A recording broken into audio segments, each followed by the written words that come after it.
Estamos en la edición número 5 de la segunda temporada de Slotox y el día de hoy vamos a hablar sobre arquitectura efímera. Si bien el título de esta edición habla de arquitectura efímera en general, queríamos comenzar dándole un poco de contexto de cómo hemos decidido abordar esta temática, que será bajo la siguiente dinámica. Cada uno de los presentadores de esta edición estamos partiendo de una de las versiones de la Serpentine Gallery Pavilions, ¿no? Este pabellón efímero que se da una vez cada año, ¿no? En la ciudad de Londres y que a lo largo de todas sus ediciones siempre han invitado arquitectos que tienen una relevancia importante a nivel mundial en ese momento, en ese año o en esa época,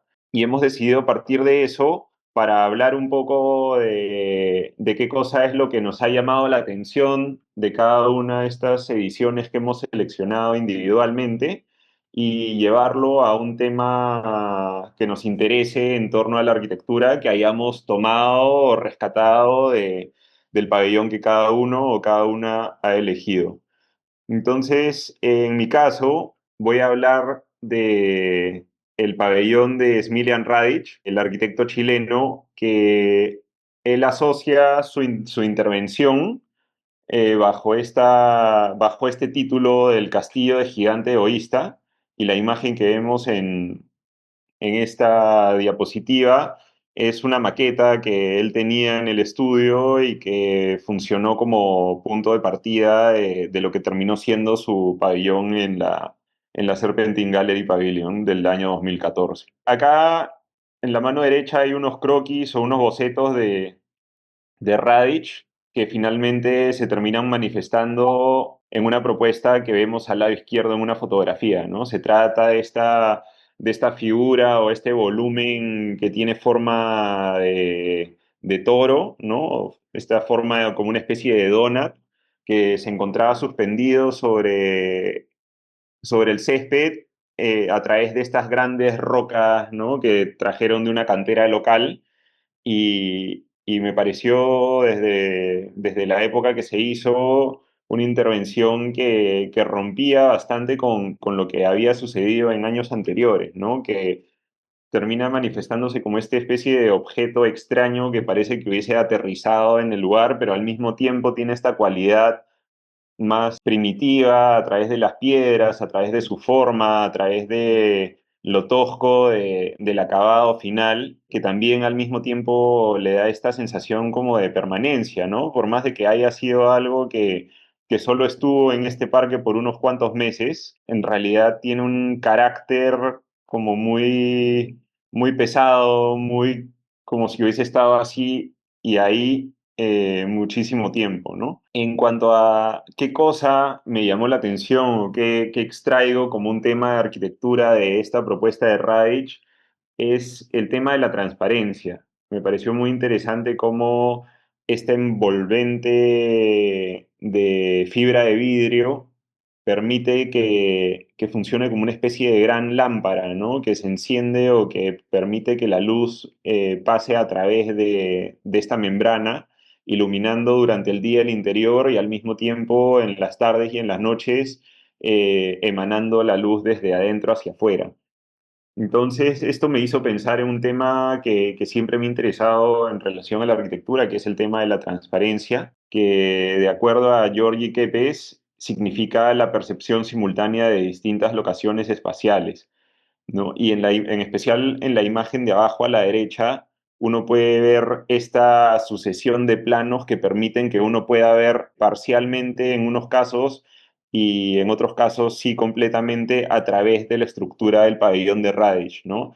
Sin embargo, uno, a pesar de que no ve exactamente lo que hay detrás, uno puede intuir a través de las siluetas de los árboles un poco que sigue este perfil, ¿no? Que envuelve todo este gran vacío en el parque, que está rodeado de estos árboles y en donde se encuentra este objeto colocado en esa ubicación, ¿no? Y al mismo tiempo desde el interior cómo la arquitectura comienza a enmarcar una serie de visuales hacia el exterior, ¿no? Y cómo la arquitectura tiene esta capacidad de eh, dirigir la mirada o a través de los vanos realizar una serie de encuadres que permiten que uno preste atención a lo que el arquitecto o la arquitecta consideró que era importante resaltar, manteniendo esas aperturas o dirigiendo las visuales en esas direcciones.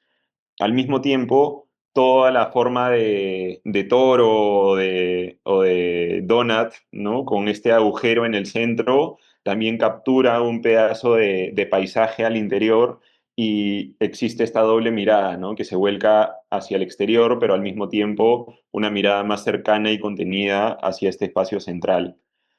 Y es interesante porque Radic también ya lo había ensayado en otros proyectos, ¿no? En este caso, vemos que en su casa del año 2003 tiene esta especie de pabellón que está colocado sobre la casa en sí, ¿no? Que es un pabellón que no tiene un uso definido, que es un espacio mucho más libre, en donde por fuera parece como un elemento totalmente macizo, que sirve de lienzo para que se proyecten las sombras de los árboles, pero desde el interior es esta especie de gran estructura con una lona tensada que permite que la luz pase a través de ella, iluminando o creando esta especie de luz difusa al interior. Siguiendo con el tema de la transparencia, me pareció interesante hacer este paralelo. Hace que uno piense desde un enfoque mucho más fenomenológico sobre esta, ¿no? El cómo uno no necesariamente tiene que poder ver exactamente qué cosa es lo que hay detrás, sino que nuestro cerebro tiene la capacidad de imaginar e intuir, ¿no? Qué cosa puede existir como completando la imagen de manera mental y creando, al menos de manera fenomenológica, una transparencia que quizás no es física y no es tangible delante nuestro, ¿no? Como otros ejemplos que complementan esta idea, he colocado estos dos proyectos de Mayo Architects, en donde a la izquierda vemos esta apertura de vanos en las esquinas de los ambientes en lugar de solamente en una de las caras, que genera esta proyección continua y diagonal de la visual que permite que uno esté en un espacio, pero a la vez en todos los espacios a través de esta proyección de la mirada. O como incluso a través de ciertos vanos en la losa o proyección de la mirada a través de una serie de diagonales en el proyecto de arriba a la derecha, uno puede comenzar a tener esta noción de lo que está sucediendo en otros planos espaciales más allá de en el que uno se encuentra, ¿no? E incluso en la imagen de la derecha, como a través de el uso de materiales con propiedades mucho más reflectivas, como esta especie de enchape en mármol verde de la pared del lado izquierdo, se va reflejando algo que se ve a través del vano que en realidad está al lado izquierdo, ¿no? Y esta ambigüedad genera una riqueza espacial de experiencia del espacio que puede tornar toda la situación a un momento muy interesante. Y también quería complementar esta reflexión sobre la transparencia en la arquitectura, hablando un poco de cómo Herzog y de Meuron en el año 2014, curiosamente el mismo año en el cual es el año del pabellón de Radic en la Serpentine Gallery,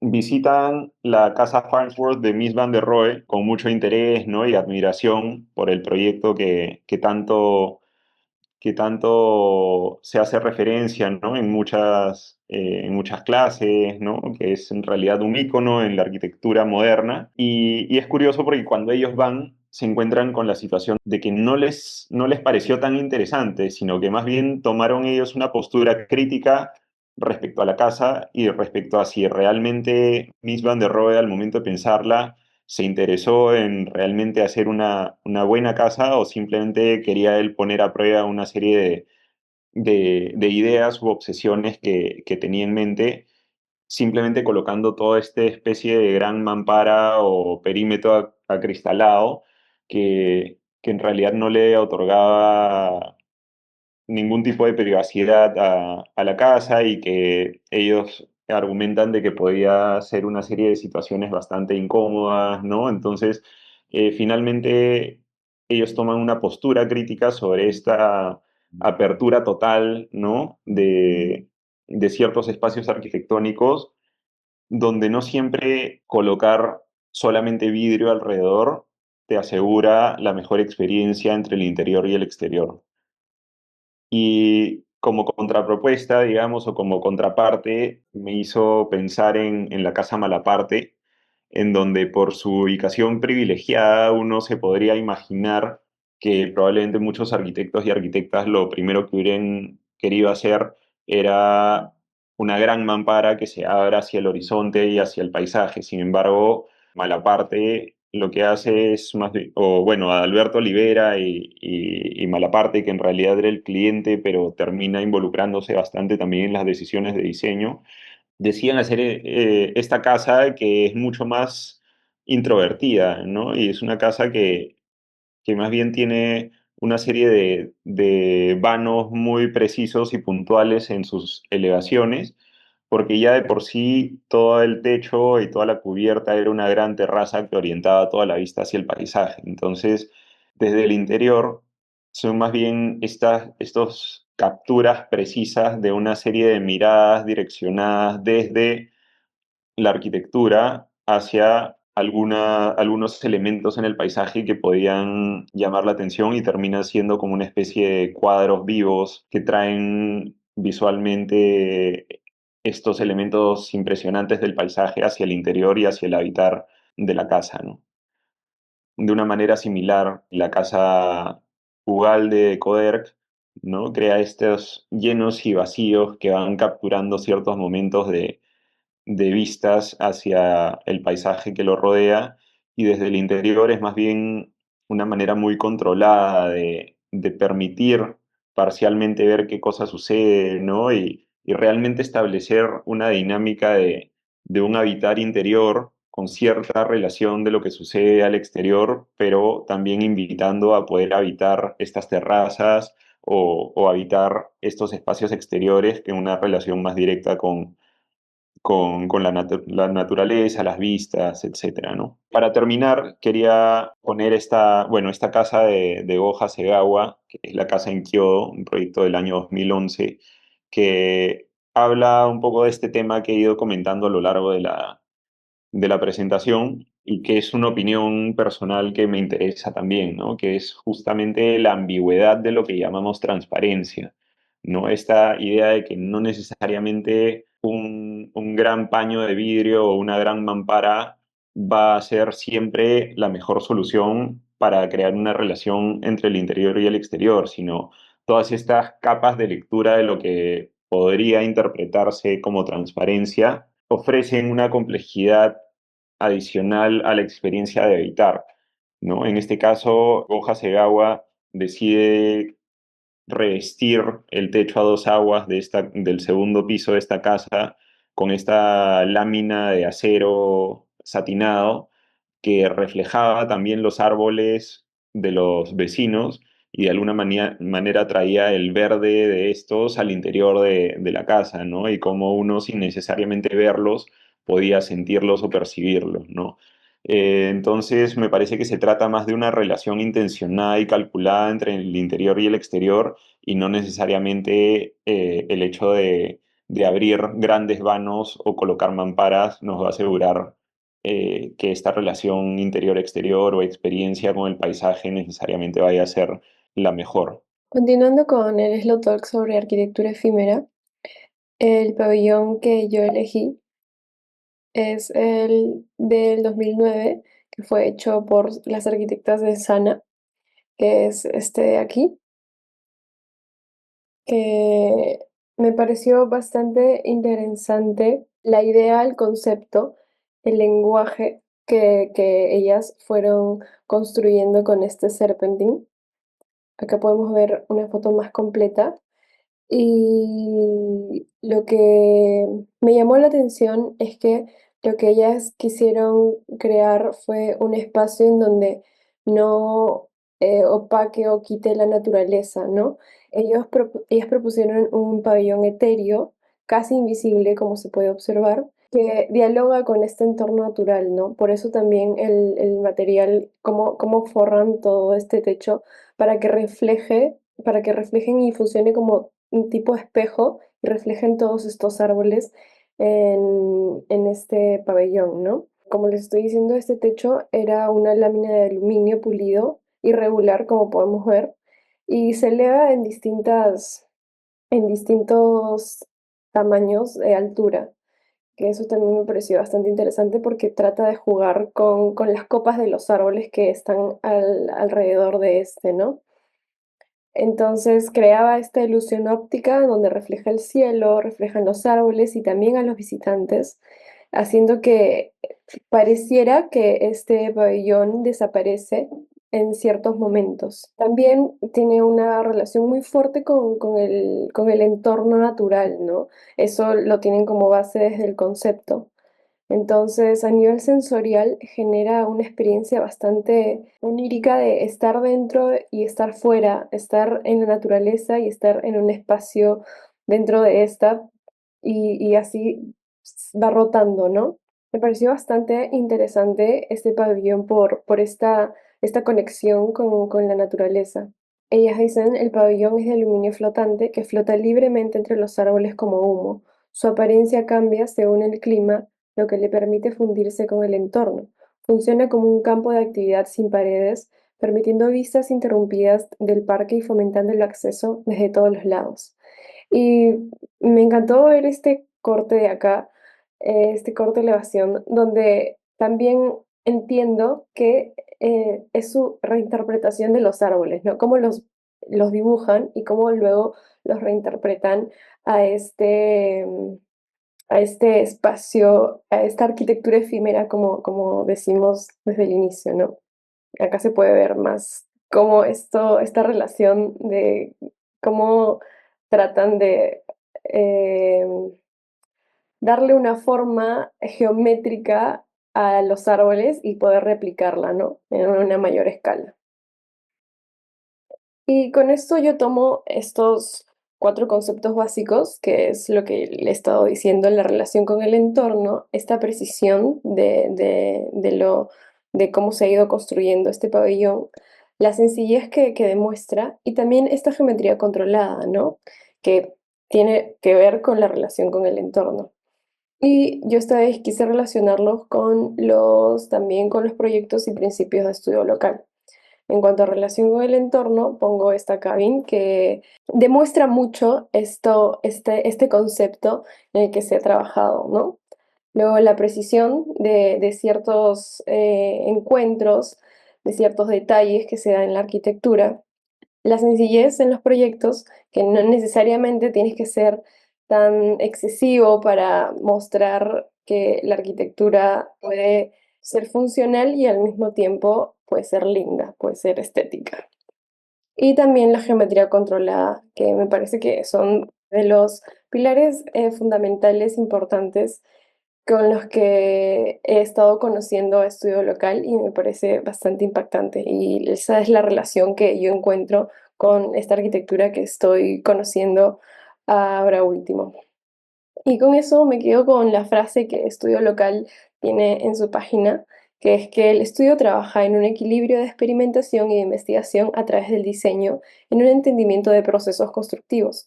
La unión de estas cualidades da como resultado una arquitectura de geometrías claras, con algún giro inesperado y una eficiencia de plazos y presupuestos en el desarrollo y ejecución del proyecto. Gracias. Continuando con el eje talk de arquitectura efímera, orientado básicamente al desarrollo de los proyectos del Serpentine Gallery, del Serpentine Gallery Pavilion en Londres. El proyecto que yo escogí, que es un proyecto que me gusta mucho, es el Serpentine del 2011, hecho por el arquitecto suizo Peter Zumthor. Es una propuesta bastante potente, sencilla pero potente a la vez, ¿no? De encerrar este jardín dentro de una estructura casi perimétrica, de un doble muro. Hay algunos temas de circulaciones también interesantes que ahora vamos a ver más adelante, ¿no? Pero más que explicar solo el proyecto, lo que quería hacer es verlo desde tres perspectivas, o tres conceptos, mejor dicho, ¿no? Uno es el hortus conclusus, el otro es el claustro y el otro es compendium, ¿no? Elementos que vemos relacionados también directamente a la historia de arquitectura, pero en general a la historia de las edificaciones o que tienen o espacios de vivienda, de estar, religiosos también. Entonces creo que va a ser interesante esta perspectiva, ¿no? De análisis. Entonces, para empezar con el Hortus Conclusus, de hecho, este fue el concepto que define a este pabellón, es el nombre del pabellón, ¿no? Y quiere decir huerto o jardín cerrado. Entonces, analizando un poco más este concepto, vemos en arte, ¿no? Del siglo XV, XIV, por ejemplo, este que es el pequeño jardín del paraíso, cómo ya se veía este concepto del huerto cerrado, ¿no? Es un espacio que tiene mucho verde, es una vegetación contenida, digamos, cultivada, casi, ¿no? No hay muchos como animales, digamos, salvajes, no hay muchas amenazas, ¿no? Se siente como un espacio protegido donde se desarrollan actividades cotidianas alrededor de la paz, del disfrute, vemos actividades musicales, la Virgen con el libro, ¿no? Evidentemente esta es una escena religiosa como los otros ejemplos también que voy a mostrar, pero nos hablando de ciertas sensaciones que se van logrando en este tipo de espacios encerrados, amurallados, ¿no?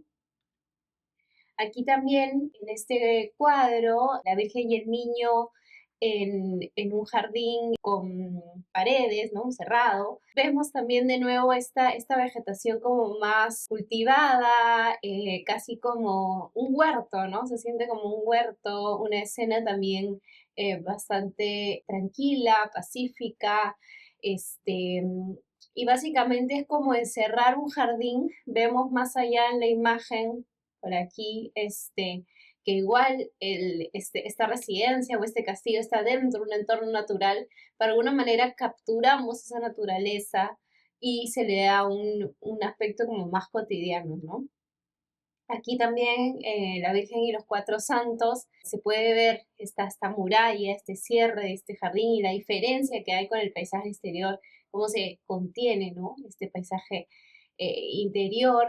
eh, y bueno, santos que le llevan, digamos, parece ofrendas al niño, entonces también un aspecto como de celebración similar a este también, donde también hay esta connotación de una escena como cotidiana, pero también que invita como a la celebración, ¿no? Entonces, estos son algunos de los conceptos que después yo enlazo al proyecto de Peter Zumthor, donde este es aquí un corte y una planta hechas a mano del proyecto por el arquitecto, donde podemos ver eso, ¿no? Justamente el haber capturado el jardín, el haberlo encerrado, amurallado, si se quiere, ¿no? Y haciendo este espacio íntimo de que da toda esta sensación de estar acogido, estar contenido, de disfrute, celebración. Y bueno, aquí tenemos alguna otra imagen del foto, ¿no? En realidad el proyecto donde se puede ver un poco esto, ¿no? El jardín contenido, una idea más de huerto. De hecho, bueno, el paisaje lo hizo Piet Udol, un paisajismo bastante natural, ¿no? Y Peter Zumthor también cuando habla del proyecto menciona que el jardín es el paisaje más íntimo que él conoce, ¿no? Es algo que está cerca a nosotros, podemos cultivar las plantas que necesitamos, tenemos cierto control, a diferencia de un poco de la naturaleza o el paisaje en general, los bosques, ¿no? En nuestro jardín nosotros podemos tener control de lo que cultivamos, requiere cuidado, requiere protección, ¿no? Y cuando lo encerramos, lo defendemos, ¿no? Le damos cobijo. Entonces el jardín no se vuelve algo solo que admirar, sino se vuelve también un lugar donde estar, ¿no? Y lo hemos visto en estos ejemplos del arte del siglo XV, ¿no? cómo el jardín se vuelve un espacio en el que se celebra, se dan actividades de disfrute. Entonces nos parece también bastante interesante verlo desde esa perspectiva. Después la idea del claustro, ¿no? La idea del claustro normalmente está asociada a edificaciones religiosas, ¿no?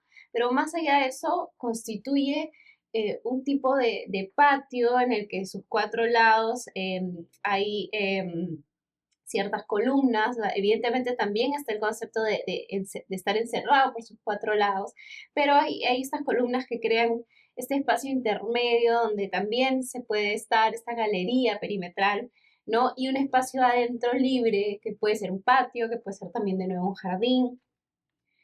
Entonces aquí vemos, por ejemplo, en el patio de los Naranjos de Salvador, en Sevilla, cómo este patio, este claustro, ¿no? Está encerrado por esta galería, ¿no? E incluso hay una distribución bastante ordenada de árboles y vegetación interior, ¿no?